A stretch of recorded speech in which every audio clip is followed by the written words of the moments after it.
नमस्कार। कार्यक्रम हमारे मेहमान में सभी दर्शकों का स्वागत है। दर्शकों, आज मुझे इस हरियाली के बीच पाकर आपने इतना अनुमान तो लगा ही लिया होगा कि हमारा आज का ये कार्यक्रम हमारे नियमित हमारे मेहमान कार्यक्रम से कुछ विशेष है। जी हाँ, आपका अनुमान बिल्कुल सही है, क्योंकि हमारे आज के मेहमान भी विशेष हैं। ये किन मायनों में विशेष है, ये आप इनसे मिलकर जानेंगे। लेकिन इतना तो आप जानते ही होंगे कि हमारा देश कृषि प्रधान है और हमारे देश की अर्थव्यवस्था का 2/3 भाग इसी क्षेत्र पर निर्भर करता है। लेकिन जब बात करते हैं किसान की, तो एक ऐसा चित्र हमारे सामने आता है जिसमें एक मेहनतकश इंसान है, जिसके होठों पर मुस्कुराहट तो है, लेकिन ये मुस्कुराहट स्थायी नहीं है। जिसकी आंखों में चमक है, लेकिन ये चमक कभी रोशन होती है तो कभी धुंधली पड़ जाती है। तो क्या हम कल्पना कर सकते हैं एक ऐसे किसान की, कि एक ऐसा किसान जिसकी राष्ट्रीय अंतर्राष्ट्रीय स्तर पर ख्याति है, जो एक सुदृढ़ आर्थिक व्यवस्था को लेकर जी रहा है अपने जीवन में, जिसके पास एक आलीशान मकान है, जो एक आलीशान गाड़ी में घूमता है। क्या लग रहा है आपको कि मैं आपको किसी कल्पना लोक में लेकर जा रहा हूँ? जी नहीं, मैं बात कर रहा हूँ एक ऐसे व्यक्ति की जो आधुनिक और सफल किसान है। माँ दंतेश्वरी हर्बल फार्म कोंडागांव की स्थापना से लेकर के आज पर्यंत इन्होंने इस फार्म हाउस की, अपने क्षेत्र की और इसके माध्यम से हमारे देश की राष्ट्रीय और अंतर्राष्ट्रीय पहचान बनाई है। आप हैं डॉक्टर राजाराम त्रिपाठी जी। आइए इनसे मिलते हैं। डॉक्टर राजाराम त्रिपाठी जी, इस कार्यक्रम में आपका बहुत बहुत स्वागत है। जी नमस्कार जी राजाराम जी, सबसे पहला प्रश्न जो मन में है वो ये कि अगर हम जानना चाहें कि आधुनिक खेती किसे कहते हैं, तो क्या कहेंगे आप?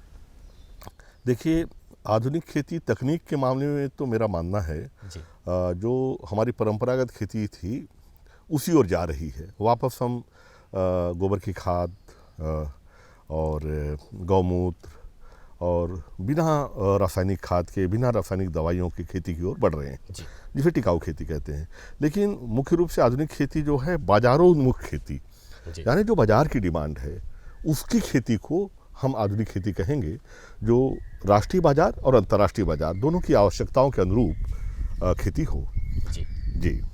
तो ये तो हो गई कि किस तरह से हम राष्ट्रीय और अंतर्राष्ट्रीय बाजारोन्मुख जो खेती है वो आधुनिक खेती है। तो फिर सफल किसान कौन हुआ? देखिए, सफल किसान वही हुआ जो पर्यावरण को बिना नष्ट किए जी और अपनी ज़मीन को बिना जहरीला बनाए ज़्यादा से ज़्यादा ऐसी चीज़ें उगा रहा है जिससे उससे उसके परिवार को अधिकतम फायदा हो और साथ ही साथ राष्ट्र के सकल उत्पादन में भी उसका बढ़िया योगदान हो। जी, मतलब आर्थिक रूप से भी और संबल सामाजिक हो। रूप से जी, भी। पहली शर्त है कि खेती लाभदायक हो। इकोनॉमिक वाइबिलिटी किसी भी खेती की पहली शर्त है, और यह तभी हो सकता है जब बाजार में उसे अच्छा दाम मिले, और बाजार में अच्छा दाम तब मिलता है जब उस चीज़ की डिमांड बाजार को हो। तो इसलिए किसान को सबसे पहले बाजार की ज़रूरतों के आधार पर तय करना चाहिए फसलों का चुनाव। जी। अच्छा, औषधि की खेती आप करते हैं और एक आम किसान के मन में ये बात आती है कि औषधि की खेती ये क्या होती है? तो क्या होती है औषधि की खेती? देखिए, औषधि की खेती में हमारे दिमाग में आता है कि जंगलों में होता था जी। और अब क्या है, वनौषधियों की डिमांड बढ़ने लगी लगातार। और अब कॉस्मेटिक के अलावा यहाँ तक कि दुनिया में सबसे बड़ी इंडस्ट्रीज है फार्मेसी की, यानी दवाइयों की। तो जो आज तक केमिकल दवाइयाँ थी, सिंथेटिक दवाइयाँ थी, बड़ी तेज़ी से वो आगे बढ़ रही हैं हर्बल और बोटेनिकल की ओर, यानी पौधे का। तो अब जंगल रहे नहीं, परंपरागत स्रोत खत्म हो गए, डिमांड बढ़ रही है। तो डिमांड की पूर्ति के लिए जड़ी बूटियों की खेती जरूरी है किसान के दृष्टिकोण से, इसलिए क्योंकि एक तो ये आलू, टमाटर, प्याज जैसा नहीं है कि नहीं बिका तो 2 महीना में नहीं बिका, या गोभी है तो फेंकना पड़े, या फिर कोल्ड स्टोरेज की जरूरत पड़े। तो ये 4-4 साल 5-5 साल तक जड़ी बूटियाँ रखे रहो, खराब नहीं होती, जैसे काली मिर्च भी खराब नहीं होती।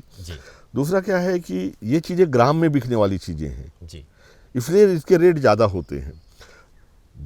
जो हमारा अनाज है, तिलहन है, दलहन है, इसकी कीमत जहाँ से ख़त्म होती है, मतलब सारा अनाज वगैरह 100 रुपये से ऊपर कुछ भी नहीं है, 100 रुपया किलो से ऊपर। और जड़ी बूटियों की खेती वहाँ से शुरू होती है, 100 रुपये से लेकर 1000 रुपये किलो तक है। तो इसलिए औषधि पौधों की खेती जो है, एक तो पेरिशेबल आइटम नहीं है और लॉन्ग टर्म खेती है। एक बार लगाओ तो हर साल आपको उत्पादन मिलता है, बार बार बीज खाद नहीं लगता। तो किसान के लाभदायकता के दृष्टिकोण से और अंतर्राष्ट्रीय बाजार में मांग को देखते हुए, स्थानीय बाजार में मांग को देखते हुए, कोरोना के बाद इसकी बढ़ती हुई ज़रूरत को देखते हुए जी यह बेहद ज़रूरी है। जी। अच्छा, एक सवाल मन में आता है कि लोगों को लगता है कि क्योंकि परंपरागत रूप से वो धान उपजाते आए हैं, दलहन तिलहन उपजाते आए हैं, तो ये औषधि की खेती जो है बड़ी जटिल प्रक्रिया होगी। क्या वाकई इतनी जटिल है, या फिर प्रकृति के साथ, जैसा कि आप हमेशा कहते आए हैं विभिन्न मंचों पर, कि प्रकृति के साथ रह करके बड़े सहज रूप में हम औषधि की खेती कर सकते हैं? देखिए, पहली बात तो धान की खेती। जी तो धान की खेती के बारे में एक बड़ी कहावत है। देखिए, छत्तीसगढ़ धान का कटोरा के नाम से तो मशहूर है, जी लेकिन अंतर्राष्ट्रीय कहावत है कि पेडी एंड पॉवर्टी गोज टुगेदर, यानी धान की खेती और गरीबी का भी चोली दामन का साथ है। और ये इंटरनेशनल लेवल पर इकोनॉमिकली प्रूवन है, आर्थिक रूप से ये प्रमाणित हो चुका है। तो मेरा कहना है कि धान हम जरूर करेंगे अपने खाने के लिए, अपने गांव के लिए, अपने प्रदेश के लिए, अपने देश के लिए, जितनी ज़रूरत है। लेकिन जब सवाल उठता है कि आप ऐसी चीज़ उपजा के बाजार में बेच के आपको अपने बच्चे की फीस देनी है, जी आपको घर चलाना है, उस समय आप ऐसी चीज़ें उगाएं जो अधिकतम आपको लाभ दे। जड़ी बूटियों का मैंने बताया है कि अब तो सारी दवाइयाँ जब कोरोना पे फेल हो गई, तब समझ में आया कि जड़ी बूटियाँ और हमारे मसाले कारगर होंगे आने वाले वक्त में। और ऐसी स्थिति में जड़ी बूटियाँ ज़रूरी हैं। एक भ्रम है कि जड़ी बूटियों की खेती बड़ी कठिन होती होगी। लाखों साल से जंगल में बिना किसी देखभाल के जी अपने आप जिंदा रही हैं प्राकृतिक रूप से। जी, इनको कोई जंगल में आप देखिए कोई ड्रिप नहीं लगाया है, ना कोई यूरिया देने नहीं जाता। जी लेकिन कभी नहीं सुनेंगे कि कोई प्रजाति अपने आप विलुप्त हो जाए। ये प्रजातियां तभी विलुप्त होती है जब ये मनुष्य का लालच बढ़ जाता है और हम वहाँ खोदने जाते हैं। जैसे कि आप हमारे फॉरेस्ट विभाग कहता है ना, सस्टेनेबल हार्वेस्टिंग, कि हम जाके खोदेंगे एक जड़, मूसली की जड़ जंगल में है तो खोदेंगे और 2 जड़ छोड़ देंगे। सोच बड़ी अच्छी है फॉरेस्ट डिपार्टमेंट की, लेकिन हमारे लोगों से जो खोदने जाते हैं, क्या आप उम्मीद रखेंगे कि वो 2 जड़ छोड़ देंगे? तो ऐसी हालत में मेरा मानना है खेती में जंगलों में अब ये बची नहीं और सुरक्षित नहीं रही। अब वक्त आ गया है कि अपने इस खजाने को आप अपने घरों में ले आएं, अपने खेतों में ले आएं और खेतों में उगाएं। जंगल जो है आने वाली पीढ़ी की धरोहर है। ये अंतर्राष्ट्रीय रूप से ऑलरेडी ये नियम बन गया है कि जंगल को आप हाथ मत लगाइए। जंगल विरासत कहते हैं इसे। जी। और विरासत के बारे में नियम तो यही है कि एक पीढ़ी दूसरी पीढ़ी को वो हस्तांतरित करे सुरक्षित रूप से और बेहतर स्वरूप में। बहुत बढ़िया। जी। अच्छा, हमने देखा है कि ये जो ब्लैक डायमंड मिशन है आपका, काली मिर्च की जो खेती है, ये चारों तरफ काली मिर्च की जो उगे हुए हैं ये पौधे, और ये बेल के रूप में देखिए आसमान छू रहे हैं। तो क्या ये समझा जाए कि किसानों की उम्मीदें आसमान छू रही हैं और आने वाले समय में जो इसे अपनाता है उनकी आर्थिक स्थिति का जो स्तर है वो भी आसमान छुएगा? देखिए, ये जो काली मिर्च देख रहे हैं, ये करीब 30 सालों की मेहनत का परिणाम है। 15 साल तो इसकी प्रजाति को तैयार करने में लगे, क्योंकि हमारा जो क्षेत्र है स्वाभाविक रूप से काली मिर्च का क्षेत्र नहीं रहा। तो हमने ऑस्ट्रेलियन टी के साथ एक जुगलबंदी की जो कि नाइट्रोजन भी देता है और पत्तियां गिर के खाद भी देती हैं और 12 महीना छाया भी देते हैं और उतना मॉइस्चर क्रिएट कर देते हैं कि एक माइक्रो क्लाइमेट तैयार हो जाता है जो काली मिर्च के लिए जरूरी है। और इसे जो ऑपरेशन ब्लैक गोल्ड या ब्लैक गोल्ड के इसके बारे में तो उसके जो ऑपरेशन वाले जो कार्यकर्ता हैं, मैनेजर हैं, डायरेक्टर हैं, वो बताएंगे आपको दोनों। लेकिन मैं इतना बताना चाहूँगा कि जब पहली बार काली मिर्च की फसल यहाँ से निकली और बाजार में गए तो लोगों ने समझ लीजिए लगभग हमें भगा ही दिया कि अरे बस्तर में कोई काली मिर्च होती है क्या, ये क्वालिटी अच्छी नहीं होगी। तो फिर हम टेस्ट करने गए और इसी सिलसिले में हम Indian institute of spice research, जो भारत सरकार की शीर्ष संस्था है शोध की, उन तक पहुँचे। उनको बताया हम उगा रहे हैं, तो उन्हें बड़ा आश्चर्य हुआ। वो चल के यहाँ आए, उन्होंने देखा कि हम यहाँ पे खेती कर रहे हैं, तो उन्होंने जांच की और पाया कि यहाँ की काली मिर्च में 16% ज़्यादा पिपराइजन है। जब हमने जांच किया तो पता चला अन्य क्षेत्र की तुलना। जी हाँ, और उन्होंने यहाँ की काली मिर्च के उत्पादन में पाया कि भाई राष्ट्रीय स्तर पे 1 से 1.5 किलो प्रति पेड़ काली मिर्च 2 किलो तक होता है। 1-2 पेड़ में 5 किलो 10 किलो वहाँ भी होता है। लेकिन यहाँ पर औसत लगभग 7 से 8 किलो प्रति पौधा उत्पादन उन्होंने देखा। तो अब जो काली मिर्च के रिसर्च के 3 डायरेक्टर्स हैं, उन्होंने मिलके भारत सरकार का एक प्रकाशन है स्पाइस ऑफ इंडिया, उस जर्नल में तीनों डायरेक्टर्स ने, सीनियर साइंटिस्टों ने एक लेख लिखा। उसकी हेडिंग थी ब्लैक गोल्ड इन बस्तर। क्या बात है। तो तब से हम लोग काली मिर्च को आगे बढ़ाने में लगे हैं। मेरा मानना है जिस तरह से आप सामने देखिए, साल के पेड़ पर जी काली मिर्च चढ़ी है, महुआ के पेड़ पे, आम के पेड़ पे काली मिर्च लगी हुई है। ये मैं कहता हूँ मतलब कि ये जुगलबंदी जो है ये विभिन्न स्वरूपों में है। हाँ, बस्तर में हर मेरे आदिवासी भाई के परिवार के घर में एक बाड़ी होती है जिसमें 50 से 100 पेड़ लगे रहते हैं किनारे किनारे पे। हर किसान के पास है बस्तर में। तो मेरी ये सोच है कि भले आप बाड़ी में जो भी लगा रहे हो आप लगाते रहिए, किनारे किनारे में अगर आप 2 लाइन पेड़ लगा के या पहले से खड़े पेड़ों पे लगा देते हो तो कम से कम आप समझ लीजिए कि 2-3 लाख रुपया घर बैठे बिना खर्चे के कमाएंगे। और मैं मासिक या वार्षिक, मैं ये कह रहा हूँ साल में लगभग कमाएंगे। और मैं ऐसे ही नहीं कह रहा हूँ, मैं आपको कभी वक्त मिला तो ले चलूँगा। यहाँ कोडागांव जिले में ही एक जड़खोंगा गांव है, काठा गांव ग्राम पंचायत में। वहाँ राजकुमारी मरकाम हैं, संतू मरकाम जी हैं, जानोबाई हैं। इन लोगों को हमने ही निःशुल्क पौधे दिए थे, कुछ 30 पौधे। और आज वहाँ पे एक लोग 40 किलो, कोई 50 किलो काली मिर्च ला के यहाँ पे दे रहे हैं और हम सब कोई एक साथ उसे मार्केट करते हैं इंटरनेशनल मार्केट में। तो उनकी ज़िंदगी में ये फर्क ला रही है, सकारात्मक परिवर्तन ला रही है। अच्छा राजाराम जी, ये बताइए कि क्या काली मिर्च की खेती के लिए कोई समय सीमा निश्चित होती है या कोई मौसम ऐसा तय होता है कि जब हम काली मिर्च की खेती शुरू कर सकते हैं या इसका पौधा रोप सकते हैं? दरअसल काली मिर्च की तैयारी करीब 1.5-2 साल 1 साल पहले से चालू करनी पड़ती है।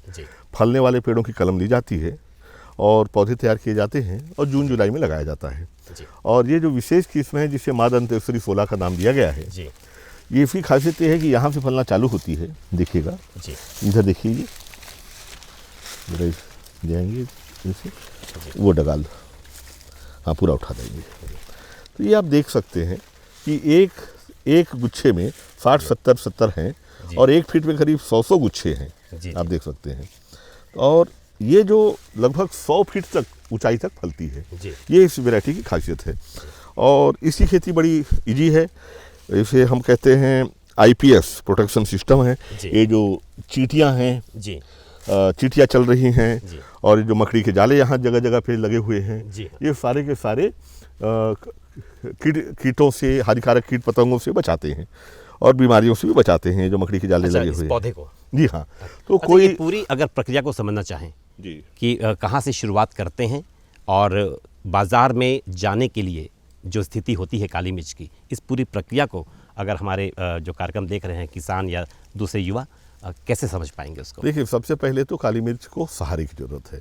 आपके घरों में पहले से पेड़ हैं तो उस पर लगा सकते हैं। पेड़ घने हो, आसपास घना वातावरण हो जिससे कि नमी मात्रा बढ़ी रहे। 1 एकड़ में लगभग 700-800 पेड़ लगते हैं ऑस्ट्रेलियन टीक के। तो पहले साल कई बार लगा लेते हैं, कई बार एक साथ ही दोनों को लगा देते हैं ताकि दोनों की जड़ें जुड़ी रहें। ख्याल रखें कि ऑस्ट्रेलियन टीक नाइट्रोजन भी देता है, इससे पत्तियां गिर के भी खाद बनाता है। एक तरह से जैसे पति पत्नी संबंध होता है, पति सहारा देता है तो ऑस्ट्रेलियन टीक काली मिर्च को सहारा देता है, पत्नी आगे बढ़ जाती है। हाँ, और फिर इसे छाया भी देता है और पोषण भी उपलब्ध कराता है नाइट्रोजन और इसके जरिए। तो जहाँ पे ये जो ऑस्ट्रेलियन टीक है मूलतः बबूल की प्रजाति से तैयार किया गया है। तो जहाँ बबूल हो जाता है वहाँ ये हो जाता है। आप देख रहे हैं यहाँ बिना किसी सिंचाई के हमने बारिश में लगाया, बिना किसी सिंचाई के, और ये इतना प्रतिशत हमें मिला। लेकिन हम राय देते हैं किसानों को कि आप सिंचाई की व्यवस्था करेंगे तो फायदा और बढ़ेगा। और जैसे बीच में कुछ पेड़ मरे दिख रहे हैं, नहीं मरेंगे। तो ये लगा लिया, तीसरे साल से फल आने चालू हो जाते हैं और ये केवल 10% जमीन का भाग ही यह प्लांटेशन लेता है। 90% जमीन आपको साग सब्जी अन्य फसलों के लिए खाली रहती है।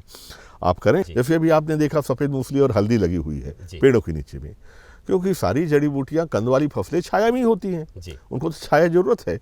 तो आपका पहले साल से ही आप कंद वाली फसल चालू कर दो और तीसरे साल से काली मिर्च मिलेगी। ये हर 10-12 साल में एक बार छटाई कर दो।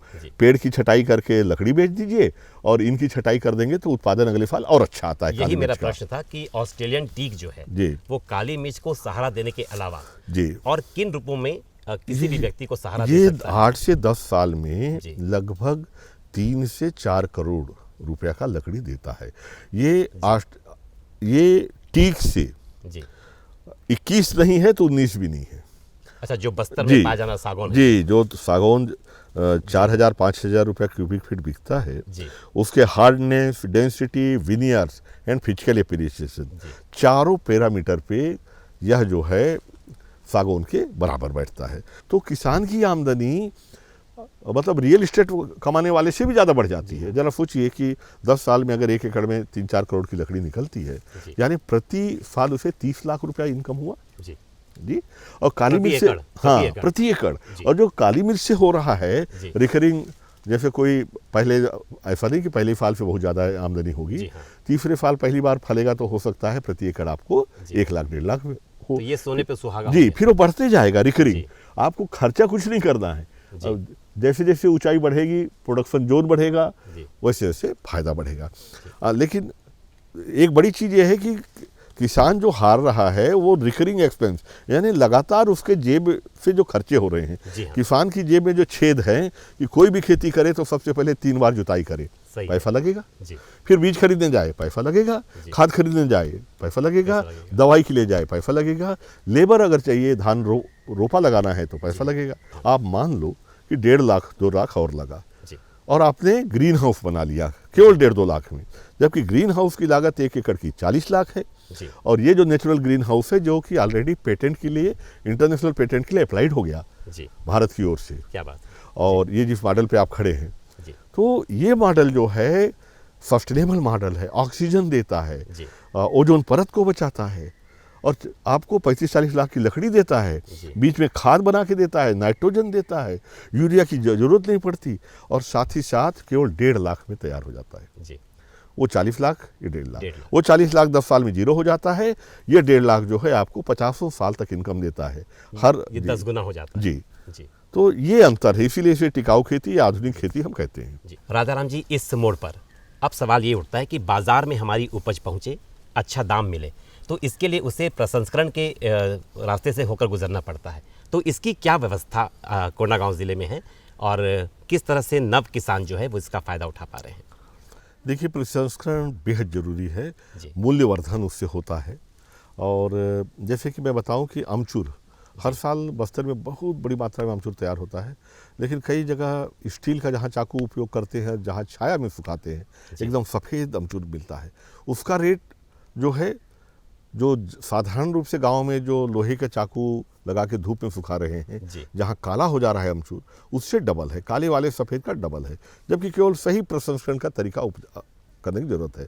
तो हमारे यहाँ संपदा समाज सेवी संस्थान, मादन तेवसी हर्बल समूह पिछले 25 वर्षों से लगातार लोगों को ये प्रशिक्षण निःशुल्क दे रहा है। जी। और साथ ही साथ हमने स्टीविया की पत्ती जो शक्कर से 25 गुना मीठी है, जी। उसका गुड़ और शक्कर बनाने के प्रयास में यहाँ लगे हैं। 2 एक्सट्रैक्शन यूनिट हमने कोंडागांव में डाली है, एक राजनगर में डाला है, जो मादन तेवसी हर्बल समूह की महिलाएं जिसे संचालित करती हैं। और हम करीब 70 जड़ी बूटियों को यहाँ से प्रसंस्कृत कर रहे हैं। जी। यहीं की तैयार हर्बल चाय इस समय हॉलैंड और जर्मनी में धूम मचा रही है, जी। जो 0 कैलोरी है और 12 बीमारियों से लड़ती है, और जिसकी लागत एक चाय में, जो जनरल चाय है, उसमें 100 कप चाय बन सकती है। जी। मतलब हमारी चाय 100 कप बन जाएगी साधारण 1 कप चाय की कीमत में। क्या बात है। अच्छा, स्टीविया की बात आपने की, अनाटो की बात आपने की, सफ़ेद मूसली की बात भी आपने की है। हम जानना चाहेंगे कि काली मिर्च जो है वो किन मायनों में औषधि है? देखिए, मेरा मानना है हमारे सारे मसाले जो है पहले औषधि हैं, बाद में मसाले। तो काली मतलब मिर्च सेहत पहले है, स्वाद जी, बाद में। और काली मिर्च तो जी। वो मसाला है जिसके कारण देश गुलाम हुआ। जी। पुर्तगीज जो है काली मिर्च को ढूंढते ढूंढते यहाँ आए थे। भारत सोने की चिड़िया इन मसालों की वजह से था, और वापस हम उसी रास्ते में हैं। विश्व को अगर, हमारे भारत को अगर विश्व गुरु बनना है, जी। तो उसका रास्ता इन मसालों की खेतों के बीच से होके जाता है, जड़ी बूटियों की खेतों के बीच से होके जाता है। क्या बात है जी। अच्छा, जो ये प्रकृति की पाठशाला है जिसके आप विद्यार्थी रहे हैं, आज ऐसा लगता है कि आप स्वयं प्राध्यापक हैं, और आप आने वाली पीढ़ी को वो रास्ता दिखा रहे हैं, वो मंजिल दिखा रहे हैं, और उसमें चलने का हौसला भी आप दे रहे हैं। प्रशिक्षण कितना ज़रूरी है? हमने तो ये देखा है कि अंतर्राष्ट्रीय स्तर के जो विद्यार्थी हैं, जो शोधार्थी हैं, वो भी इस फार्म हाउस में आते हैं आपसे प्रशिक्षण लेने। पहली बात तो विपिन भाई, मैं बड़ी विनम्रता से आपकी बात को काटूंगा। मैं अभी भी छात्र हूँ, प्राध्यापक नहीं हूँ। दोहरी भूमिका है आपकी। रोज नया कुछ सीखता हूँ। हाँ, जो हमने गलतियों से सीखा है जी। वो हम हर एक को, हर प्रगतिशील किसान जो आते हैं, जी। देश विदेश के जानकार आते हैं, हम अपनी उन गलतियों से जो अर्जित ज्ञान है उनमें बांटते जी। हैं, सफलता के गुर को बांटते हैं, जो कि अमूमन लोग नहीं करते। जी। उसके पीछे कारण हमारा ये है कि जो गलतियां हमने दोहराई कोई और ना दोहराए, जी। उसका समय बर्बाद ना हो। तो उस मायने में मैं हर एक को जरूर निःशुल्क राय देता हूँ, सलाह देता हूँ। हमारा फार्म जो है हर सुधार्थी के लिए, हर प्रगतिशील किसान के लिए खुला हुआ है। जी। अच्छा देखिए, जब भी हम मेहनत करते हैं और का प्रतिफल मिलता है तो वो पुरस्कार होता है, लेकिन आपको विभिन्न क्षेत्रों में अनेक प्रतिष्ठित राष्ट्रीय अंतर्राष्ट्रीय पुरस्कार मिल चुके हैं। एक पुरस्कार जो उद्यानिकी के क्षेत्र में अभी आपको मिला है, उसके लिए आपको दूरदर्शन परिवार जगदलपुर की ओर से बहुत बहुत बधाई भी हो। उसके बारे में हमें कुछ बताइए। धन्यवाद। ये बात सही है कि कृषि और साहित्य के क्षेत्रों में लगातार पुरस्कार मिलते रहे। असल में जब पुरस्कार मिलते हैं तो आपकी जिम्मेदारी बढ़ जाती है। जी। आपको लगता है कि आपको और बेहतर करने की प्रेरणा मिलती है। समाज जब आपके काम के बदले में आपको रिकॉग्नाइज करता है, समाज आपका पीठ थपथपाता है, जी। तो आपका उत्साह दुगना हो जाता है। अभी जो हाल में मिला वो इस मायने में अलग है कि खेती के लिए तो बहुत मिले, लेकिन हॉर्टिकल्चर उद्यानिकी में राष्ट्र का सर्वोच्च पुरस्कार वो भी बस्तर को, छत्तीसगढ़ को या कोंडागांव को मिलता है, जी। तो बड़ी बात है। ये Chaudhary Ganga Sharan Tyagi memorial best farmer in horticulture award है, जी। जो अंतर्राष्ट्रीय कॉन्फ्रेंस हॉर्टिकल्चर पे हुई थी जयपुर में। जी। कई देशों ने हिस्सा लिया, कई विश्वविद्यालयों ने हिस्सा लिया।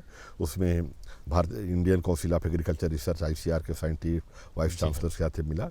वास्तव में मुझे उससे और बेहतर करने का मन मिला, और साथ ही साथ मुझे इसी नेचुरल ग्रीन हाउस का ये जो मॉडल है ऑस्ट्रेलियन टीक और काली मिर्च का, और नीचे जड़ी बूटी, सफ़ेद मूसली, हल्दी आदि की नीचे पेड़ों के नीचे खेती का जो मॉडल है, जी। इसी मॉडल पर मुझे की नोट स्पीकर का भी वहाँ पे भूमिका दी गई थी। तो मुख्य वक्ता के रूप में मैंने इसके बारे में बताया, और करीब मेरे ख्याल से 400-500 वैज्ञानिक और शोधार्थी थे। जी हाँ। तो सबको मैंने आमंत्रित भी किया है कि आप बस्तर आइए और देखें हम कैसे काम करते हैं। केवल सुनी सुनाई बात पे यकीन मत करिए, आइए, हम कुछ बदलने की कोशिश कर रहे हैं, आप भी हमारे साथ जुट जाइए। जी। इस कार्यक्रम को देखने वाले सभी दर्शकों से मैं डॉक्टर राजाराम त्रिपाठी जी की ओर से आप सबसे निवेदन करता हूं, बल्कि निमंत्रण देता हूं आपको कि आप भी माँ दंतेश्वरी हर्बल फार्म कोंडागांव में ज़रूर आइए, पूरे परिवार के साथ, मित्रों के साथ आइए। ये एक ऐसी पाठशाला है जहां से आप भी कुछ न कुछ सीख कर ज़रूर जाएंगे, ऐसा कुछ सीख कर जाएंगे जिससे आपका आने वाला कल भी रोशन होगा। डॉक्टर राजाराम जी, आपके साथ बात करते हुए समय का पता नहीं चला और इतने सारे प्रश्न अभी भी मन में हैं, लेकिन हम जरूर चाहेंगे कि अगले किसी कार्यक्रम में आपसे फिर मुलाकात करेंगे और फिर जानेंगे कि इस जो हरित गृह का आपने निर्माण किया है, इसमें और कौन कौन से खजाने छिपे हैं। आज के लिए हमारे साथ जुड़ने के लिए, हमारे साथ बातचीत करने के लिए, दर्शकों से रूबरू होने के लिए हम आपका बहुत बहुत धन्यवाद करते हैं। धन्यवाद विपिन जी, आपको, दूरदर्शन टीम की सारे सदस्यों को धन्यवाद।